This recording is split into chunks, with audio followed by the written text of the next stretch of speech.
The burnworth banshee.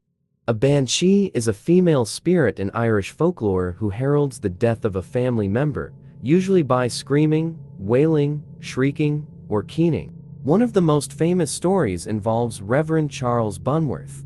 Burnworth was born into a farming family in Fremount, near Newmarket, County Cork, in 1704. 1 week before the Reverend's passing, a Mr. Kavanagh, the herdsman for the Burnworth estate, departed for Mallow to pick up medicine for the Rev. Burnworth, who had fallen ill, but whose condition was not thought to be terminal.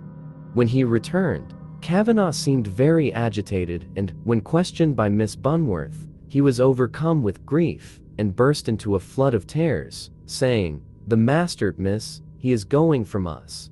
When asked to explain, he said, "The banshee has come for him, miss, and it is not I alone who have heard her." Kavanagh insisted that a banshee with long, white hair and a black cloak followed him through the grounds of Ballybeg Priory, keening, screeching, clapping her hands, and, on occasion, calling out the Reverend's name. The banshee then sat under a tree that had been struck by lightning and began keening so bitterly that it went through one's heart to hear it. Within the week, Burnworth's health had deteriorated, and he lay on his deathbed in his estate. The stillness of the night was interrupted with some noise from outside his window, and a low female moaning was heard, accompanied by the clapping of hands.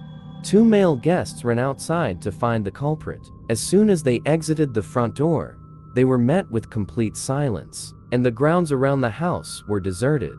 Upon returning to the house, they were surprised to learn from the other guests that, rather than silence, the clapping and moaning had intensified the entire time they were gone. The moment the men closed the front door behind them, they again heard the mournful sounds, which continued throughout the night. The Rev. Burnworth worsened with every succeeding hour, and as the first glimpse of morning appeared, he died.